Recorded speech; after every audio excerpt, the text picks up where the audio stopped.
दिल्ली विधानसभा चुनावों के नतीजे सामने आ चुके हैं। यहाँ 27 साल बाद भारतीय जनता पार्टी की सत्ता में वापसी हो रही है।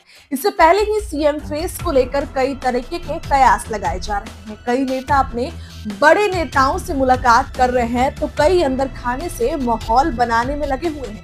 पूर्वांचल से किसी नेता को सीएम बनाने पर विचार होता है तो उसमें मनोज तिवारी का नाम सबसे आगे है। इसी बीच अब भोजपुरी अभिनेता खेसारी लाल यादव ने भी उनके समर्थन में एक बयान दिया है, जिसके बाद राजनीतिक गलियारों में चर्चा होना लाजमी है। बिहार में भी मनोज तिवारी को मुख्यमंत्री बनाने की मांग उठने लगी है। दरभंगा पहुंचे भोजपुरी अभिनेता खेसारी लाल यादव ने रविवार को कहा कि अगर मनोज तिवारी को दिल्ली का मुख्यमंत्री बनाया जाता है तो इससे बेहतर और क्या होगा।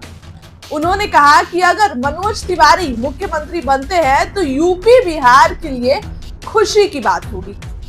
खेसारी लाल यादव ने कहा कि ये हम लोगों के लिए गर्व की बात है कि हमारे प्रदेश का, हमारी भाषा का एक गायक, हम लोगों के बीच रहने वाले मनोज तिवारी दिल्ली के सीएम होंगे। हमारे मनोज भैया ने ऐसा रास्ता बनाया है कि हम कलाकार भी मुख्यमंत्री बन सकते हैं। यह मार्ग प्रशस्त हो गया है। पूरे कलाकार जाति में खुशी की बात होगी। उनको यदि मौका मिलता है तो हम पूर्वांचल बिहारियों के लिए इससे बड़ा अवसर क्या होगा, कुछ नहीं। जातीय और क्षेत्रीय संतुलन के साथ 5 दावेदार के नाम सामने आ रहे हैं।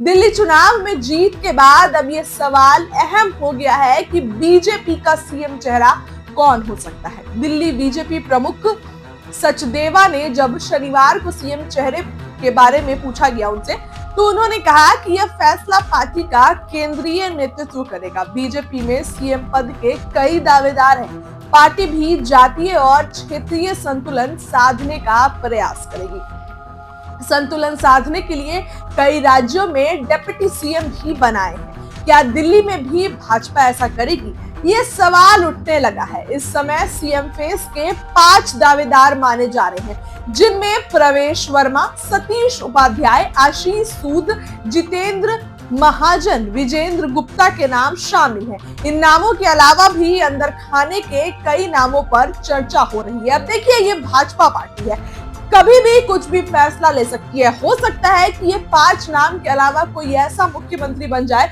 जिसकी कल्पना भी नहीं हुई होगी। कुछ भी हो सकता है, लेकिन फिलहाल खेसारी लाल यादव ने तो डिमांड कर दी है कि अगर भैया को मुख्यमंत्री बना दिया गया तो इससे खुशी की बात क्या होगी। देखिए, दिल्ली में 27 सालों बाद बीजेपी की वापसी हो रही है। कहा जा रहा है कि बीजेपी का वनवास खत्म हुआ, अब बीजेपी दिल्ली की सत्ता में वापस आ गई है। अरविंद केजरीवाल जिस तरीके से बयान देते थे कि मोदी जी आप इस जन्म में तो नहीं, अगले जन्म में हमें हरा पाएंगे, नया जन्म लेना पड़ेगा उसके लिए, अब अरविंद केजरीवाल को एक बड़ा झटका लगा है।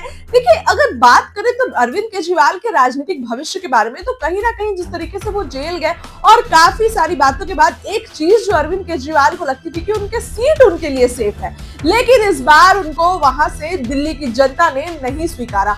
मनीष सिसोदिया का भी हाल बुरा रहा और आतिशी, बात करें कालकाजी सीट से, तो आतिशी वहां से जीत गई, रमेश विधुरी हार गए। उम्मीद किसी को नहीं थी, लेकिन ऐसा हुआ। अब जिस तरीके से भाजपा वहां पर अपने मिशन में पास हो गई है, तो पहला तो यहाँ पर यह भी होता है कि अब बिहार में विधानसभा चुनाव है। अब बिहार में भाजपा इस तरीके का मिशन करेगी और पूरी तैयारी, पूरी नजर अब बिहार में होगी। इसी बीच आप देखिए, खेसारी लाल यादव की डिमांड आ गई है और कह दिया है कि अगर मनोज भैया दिल्ली के सीएम बन जाएं तो इससे अच्छी बात क्या होगी। हालांकि ये तो भाजपा का नेतृत्व, केंद्रीय नेतृत्व डिसाइड करेगा कि कौन दिल्ली का मुख्यमंत्री बनेगा। देखिए, बीते शाम जेपी नड्डा की मुलाकात हुई, अमित शाह से, नरेंद्र मोदी से भी मुलाकात हुई। इसके साथ दिल्ली के जो चुनाव प्रभारी है बैजयंत पांडा, उनसे भी मुलाकात हुई और तमाम मुद्दों पर चर्चा हुई। लेकिन अभी इसमें समय है, ऐलान होगा, खबर आपको बताएंगे। चर्चा 5 नामों की है, हमने आपको 5 नाम बताए। हो सकता है कि कोई छठा नाम भी सामने आए जो भाजपा अंदर खाने में खबर चल रही हो। इस खबर के लिए इतना ही। क्या कहना है कमेंट करके बताइए। बहुत बहुत धन्यवाद।